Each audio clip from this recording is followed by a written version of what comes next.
যানজট এবং বিভিন্ন প্রকার বিশৃঙ্খলার সৃষ্টি হয়েছে। তো যানজট মুক্ত করে আমরা যাত্রী ছাউনি জনগণ এবং ছাত্রছাত্রীদের জন্য এটা সুব্যবস্থা করে দিয়েছি। এটা সম্পূর্ণই জনস্বার্থে এবং এনএসটিউর ছাত্রছাত্রীদের স্বার্থে আমরা করছি। এই বিষয়ে আসলে যারা বলছেন তারা হয়তো সুবিধাভোগী কিছু লোক অন্যায়ভাবে সরকারি জমি অবৈধভাবে দখল করার কারণে তারা তাদের ব্যক্তিস্বার্থ দখল করার প্রবণতাটুকু জন্যই তারা এই ধরনের পদক্ষেপ নিচ্ছেন বা এর বিরোধিতা করতেছেন।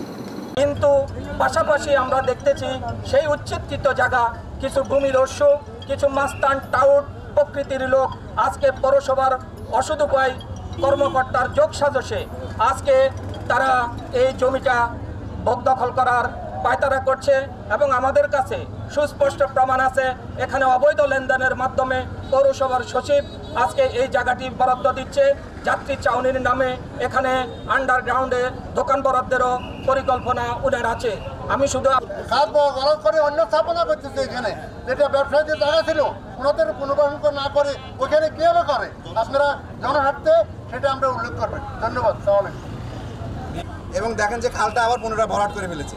এই খাল ভরাট করে আবার এই যাত্রী ছাউনি করা হতেছে, দ্যাট মিনস আবার দখল করার প্রক্রিয়া শুরু হয়েছে। যদি যাত্রী ছাউনি যদি করাই যায় তাহলে আগের দোকান উচ্ছেদ করা হইলো কেন? আগে তাহলে একই রোদে যদি যাত্রী ছাউনি উঠতে পারে তাহলে দোকানগুলি কেন উচ্ছেদ করা হলো?